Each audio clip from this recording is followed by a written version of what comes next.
So it's a normal Saturday, right? I'm doing my thing, just cruising around the town. I'm bored as fuck. So usually when I'm bored, I do what I usually do. I stop in the Family Dollar or some store, I look around at the DVDs, yada yada yada, shopping for things that I might want to buy, right? AKA making sure you retail motherfuckers have a job the next day because, in order to make money, we as customers gotta buy shit. You know what I'm saying? You know what I'm saying. So I don't know if any of you guys have ever shopped at a Family Dollar or any dollar store or anything like that, but in certain areas, the store policy of the Family Dollar is to leave your bag at the front of the store, unguarded, by the way, just leaving your bag at the front of the store with the clerks so that you don't steal anything in the store, all right? Your bag's just up there, chilling. No one's really guarding it. If someone wanted to steal your bag, they probably could and get away with it, apparently, because Family Dollar seems to have a lot of theft issues. But anyway, I'm looking at DVDs for about like at least 10 to 15 minutes, There's nothing really good there, right? So I leave the store. A few minutes after leaving the store, one of the dudes that works at the Family Dollar is like, "Yo, man, you want to give us back those DVDs?" And I'm like, "What DVDs are you talking about, man?" And he's like, those DVDs that you took." And I'm like, "DVDs? Are you sure that I took some DVDs?" And he's like, "Yeah, man, I know you took some DVDs." And I'm like, "Nah, man, I didn't take any DVDs. And not only did I not take any DVDs, but I'm gonna fast forward into the future for a bit, right? And I want to know how you guys are gonna pay me back once you realize that I haven't taken any DVDs. Like, how are you guys gonna compensate me?" So the dude thought about it for a minute and he was like, "I'm not sure, maybe an apology." And I'm like, "Well, an apology is just not gonna cut it for me. I feel that if you thought that I took some DVDs, but I didn't take the DVDs, you should give me the DVDs that you thought that I took."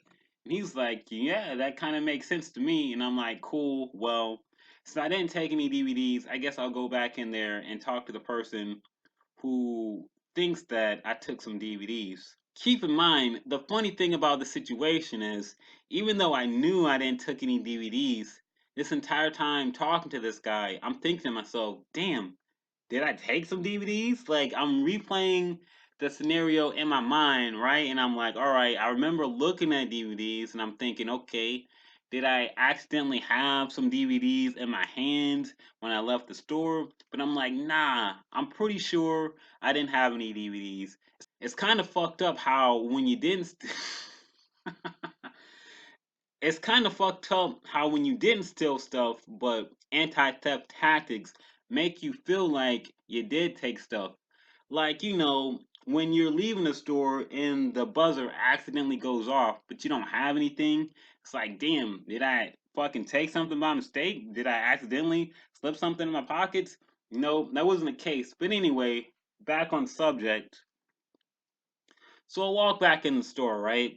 And I get in there. Obviously, the mood is very chill. Everybody knows a showdown is about to go down. It's like that eeriness, that eerie feeling in the room where everything's a little tense and a little quiet. You know it's about to go down, right? So I talk to the dude. He's really not trying to talk to me right now because he already knows the shit's about to go down. I'm like, "Yo, bro, who's the lady that I need to talk to?" And he was like, "Over there." So I look over there, and sure enough, it's a fucking lady, right? That the manager in charge. So I'm like, "Yo, you trying to talk to me?" And she's like, "What?" And I'm like, "Yeah, you trying to talk to me?" And it becomes a little heated at first. But then she's like, "Yeah, what's up with these DVDs?" And I'm like, "Yeah, I didn't take any DVDs." Eventually, we go back and forth. She realizes that I didn't take any DVDs. She apologizes and everything. And then she goes into a whole story about, "You don't understand.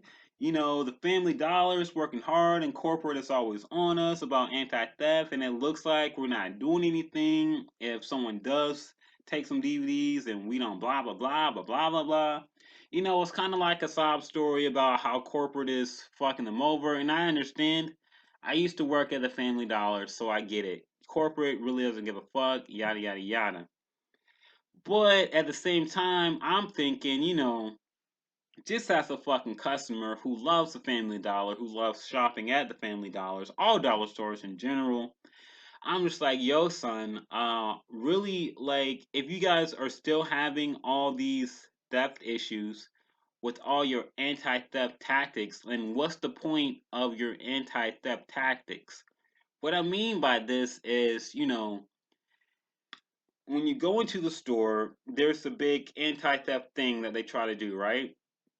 So already, when you go into the store, if you have a book bag, they take your book bag, right? So that you can't take stuff and put them in your book bag. Really, they should be taking purses too, because, just saying, a lot of people with purses still a lot more than people with book bags. I'm not pointing any elbows. I'm just saying, if you're gonna start taking book bags, you might as well start taking purses too. But whatever. All right, that's stage one of anti-theft. Stage two of anti-theft is they have cameras all over the store, right? They have all these video cameras to prevent you from stealing. But like, if you got cameras all over the store and people are still walking out with stuff, what's the point of the cameras? Stage three of anti-theft technology is when they have employees following you around in the store, right? So these are the three stages of anti-theft. Take your book bag, cameras, and ninja employees stalking you in the store, right?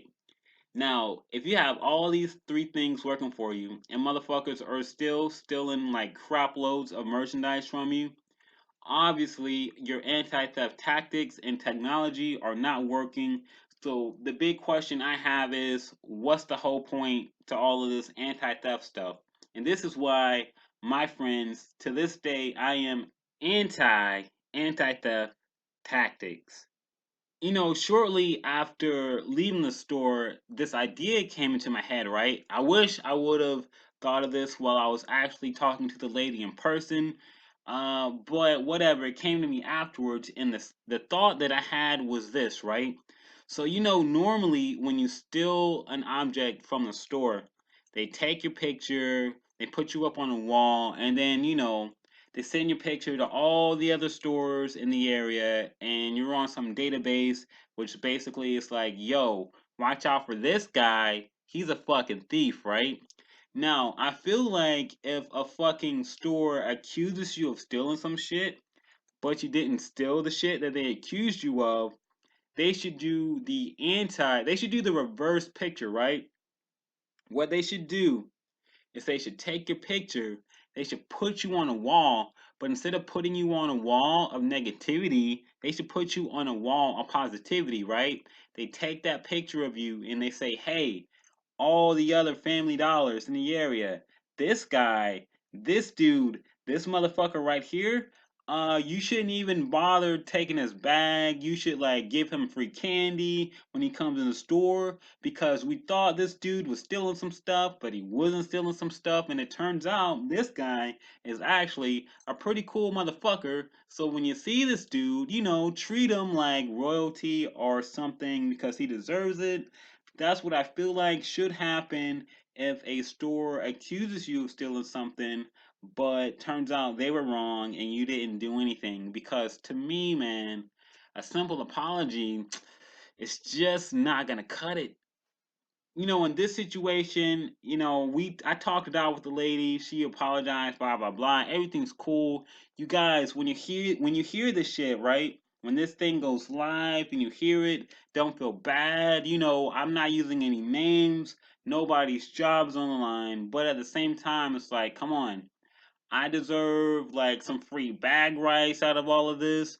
I should be able to carry my bag into any Family Dollar anytime I want to without fears or repercussions. I should get some free Kit Kat bars every time I go into Family Dollar. Can I get a break, motherfucker? Can you give me a break, motherfucker?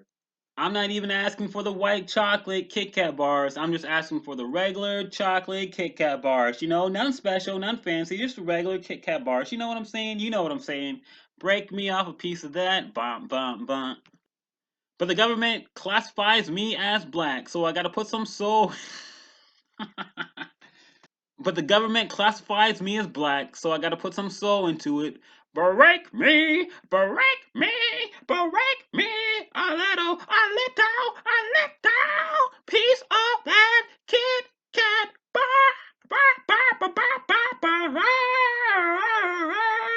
Break me a piece of that Kit Kat.